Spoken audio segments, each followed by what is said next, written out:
Γεια σου κοινό του Easy Greek, εγώ είμαι η Μαρία και αυτή τη στιγμή βρισκόμαστε στα Λαδάδικα. Σήμερα θα εξερευνήσουμε ένα από τα αγαπημένα θέματα των Θεσσαλονικιών. Και ποιο είναι αυτό? Μα φυσικά το φαγητό.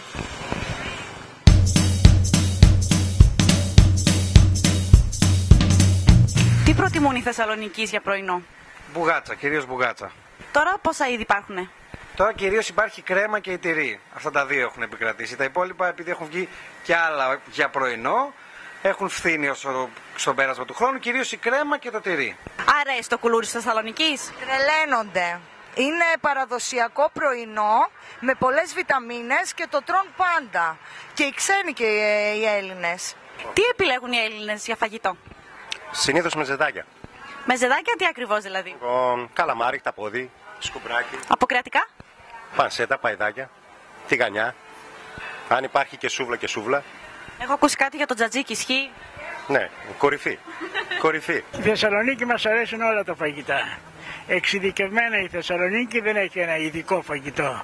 Έχει τα ωραία ουζάδικα η Θεσσαλονίκη που προσφέρουν τα πάντα. Ποιο είναι το αγαπημένο φαγητό των Θεσσαλονικιών?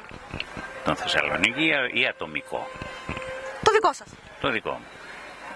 Ξεκινάω από λαχανος αρμάδες, κολοκυθάκια γεμιστά, αμπελόφυλλα, όλα τα με τα φύλλα, με το αυγολέμονο, όλα αυτά είναι από τα πρώτα. Φασόλια φούρνου και από εκεί και πέρα ξεκινάμε για τα ψάρια. Είναι τα παστίτσια. Γιατί? Γιατί η μαμά μου το κάνει τέλειο. Εσύ ξέρεις να το μαγειρεύεις? Όχι, δεν ξέρω να μαγειρεύω γενικά. Τα ψαρικά, θαλασσινά, αυτά. Εδώ πέρα ποιο φαγητό σας αρέσει πάρα πολύ? Θα έλεγα τα γλυκά. Ας πούμε το τσουρέκι, τα γεμιστά. Της μαμάς? Της μαμάς. Και γενικά, αλλά της μαμάς ναι. Πόσο σημαντικό είναι το φαγητό για την Ελληνίδα μαμά? Είναι πάρα πολύ σημαντικό γιατί συμβάλλει στην υγεία των παιδιών. Πείτε μου ένα παραδοσιακό φαγητό που φτιάχνετε πάρα πολύ συχνά. Μουσακάς. Εσένα τι σου αρέσει που φτιάχνει πολύ η μαμά? Μακαρόνια. Μακαρόνια με τι? Με κιμά? Όχι, σκέτα. Δασμινέγα και φτεδάκια. Γιατί? Για πολλούς λόγους, για τη σάλτσα, για όλα, επειδή το κάνει καλό. Είναι νόστιμο δηλαδή? Ναι. Το προτείνεις και στους άλλους? Ναι, ανεπιφύλακτα. Πόσο πολύ μας αρέσει το φαγητό της μαμάς? Τρελαινόμαστε. Μας αρέσει πάρα πολύ. Είναι σπιτικό.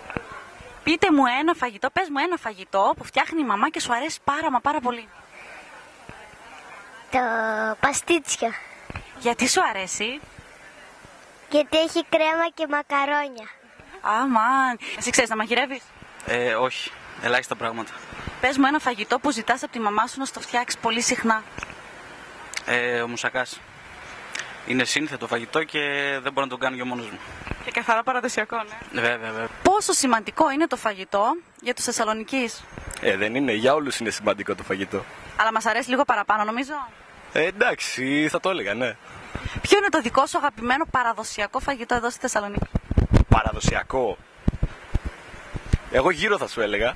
Είναι σημαντικό το φαγητό στη ζωή των Θεσσαλονικιών? Ασφαλώς. Μα η Θεσσαλονίκη έχει να δούμε τη φήμη του ωραίου φαγητού.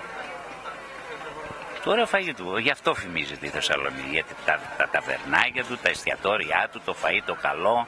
Κατ' εμένα είναι όλα. Όλα είναι εξαιρέτως. Γιατί? Έχουν το καθένα την ιδιομορφία τους. Δεν είναι, το κάθε κρέας μαρινάρεται διαφορετικά. Σαν το κοτόπουλο μαρινάρεται με γιαούρτι και μουστάρδα, λίγο πιπέρι και είναι τέλειο. Τι φτιάχνει η γυναίκα σας και σας αρέσει πολύ? Η γυναίκα μου φτιάχνει από το ωραίο παστίτσο, κάνει την ωραία μακαρονάδα, κάνει επίσης τις ωραίες πίτες, κάνει επίσης ό,τι μπορεί να φανταστεί κανείς. Είναι μια πάρα πολύ καλή μαγείρισα και τα μαθήματα τα έχει πάρει και από τη μητέρα της και από τη μητέρα μου. Ωραία, σας ευχαριστούμε πολύ. Εγώ σας ευχαριστώ.